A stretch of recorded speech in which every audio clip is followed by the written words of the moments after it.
Je vais vous donner un témoignage. Quand je commençais ma foi, et aussi quelques années après que je commence ma foi, je priais toujours ce sujet. Seigneur, si un jour il m'arrive de vouloir rétrograder, ne me laisse pas le faire. C'est par ignorance. Ne me laisse pas le faire. Si un jour il m'arrive d'abandonner la foi, ne me laisse pas le faire. Ne me laisse pas le faire. Ramène-moi toujours. Je me suis moi-même dédié à Dieu. Je dis, Seigneur, promets-moi que tu vas faire avec moi, pas comme les autres. Ce que tu peux laisser dans n'importe quelle chose, ne me laisse pas dedans. Ramène-moi. Ne me laisse pas, si c'est seulement t'abandonner. Et quelques temps après, j'étais toujours flamboyant. Quelques temps après, les situations deviennent difficiles dans ma vie. Et je dis, ça sert à quoi d'être chrétien? Je vais abandonner la foi. Quand j'abandonne la foi, le même jour-là, je suis encore rentré dedans. Quand j'abandonne la foi, je vais commettre une bêtise. Parce que quand vous abandonnez la foi, c'est comme ça, non? Tu abandonnes pour commettre une bêtise, il faut penser Dieu, non?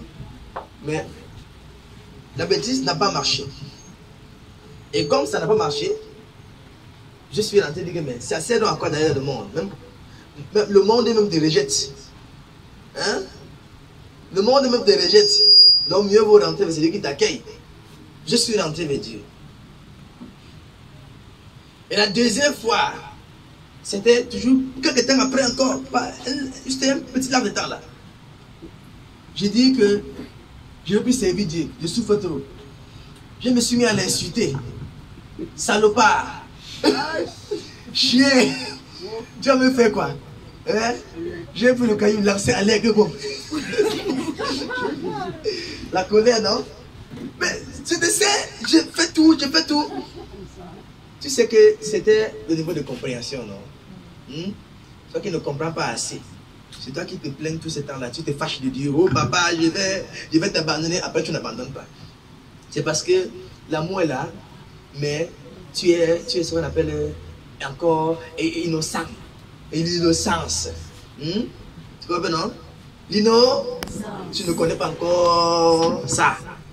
Hein? Voilà. Sois mature et tu vas comprendre que même si c'est chaud, comment dedans, dehors fait plus mal qu'à l'intérieur. Hein? Demandez à nos mamans qui sont dans le foyer maintenant. Ils vont dire à vous, jeunes qui divorcez chaque moment là.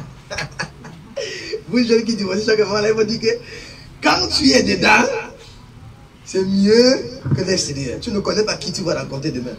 Le mieux vaut supporter ce qui est là, de peur de quitter le feu pour entrer dans le volcan. Amen. Ce que je vois dans le christianisme, si je quitte pour aller dans le monde, c'est la souffrance. Étant dedans, je parviens à voir l'extérieur, je vois que c'est pas bon. Je vois qu'il pleut très fort à l'extérieur. Il y a inondation à l'extérieur. Mieux vaut rester à l'habit, même s'il faut un peu chaud. Je vais seulement ventiler comme ça, ventiler et puis gérer la température. Nom de Jésus-Christ. Amen. Je me dis la vérité. Je me suis mis à insulter, tu es salopard. Et tu vas faire quoi? Si tu es fort, descends ici voir. Il est jamais descendu. Je suis encore resté. Après, je dis, papa, oui, je sais que. Pardonne-moi alors, j'ai compris, je ne peux plus faire ça. Je me suis bien repenti. Je n'ai jamais rétrogradé pour plus de 2 habitants. J'ai rétrogradé 2 fois dans ma vie. La première fois, je rétrograde, à moins d'1 heure, je rentre. Je voulais faire une bêtise. Alléluia. Mais la personne avec qui je voulais faire cette bêtise-là, finalement, était bien d'accord. On se retrouvait là où on devait se prendre pour aller faire des bêtises.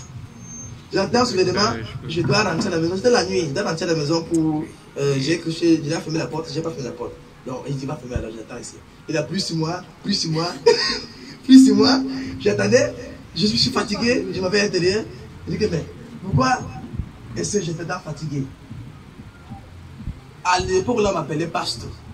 Vous savez, j'ai servi Dieu et à un niveau, même sans être pasteur, on m'appelait toujours. C'est une histoire de plusieurs années, s'il vous plaît. Alléluia.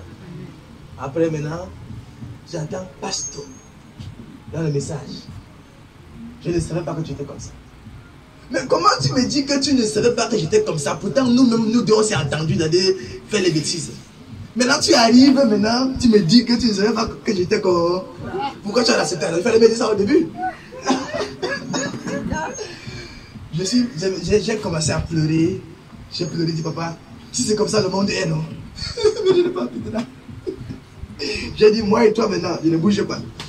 Quelques semaines après, et je suis encore fâché, il dit, je commence à l'insulter. Il dit, bon, je vais t'insulter et te quitter. Je l'ai su, j'ai dit tout. Je finis de l'insulter, après il demande encore pardon. Comme un homme qui finit de taper sa femme, après il demande pardon. Je demande comme il regrette après, non? Je demande pardon.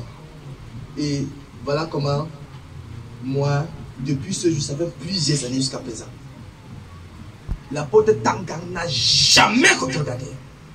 Jusqu'à présent. Je suis là pour te challenger. J'ai supporté. Et Dieu a dit, finalement, je vais te sourire. Il te sourira au nom de Jésus-Christ. Il te sourira au nom de Jésus-Christ. Amen. Amen. Mon Dieu te sourira au nom de Jésus-Christ. Sois patient avec lui. Amen. Ok? Alors, fais cette prière. On va dire, Seigneur. Parce que Dieu exauçait comme ça la prière que moi, j'avais faite. Dis Seigneur, ne me laisse pas te quitter. Comme tu n'as jamais laissé que l'apôtre Tangaïri te quitte. Moi aussi, ne me laisse pas te quitter. Commence à parler à Dieu, parle à Dieu.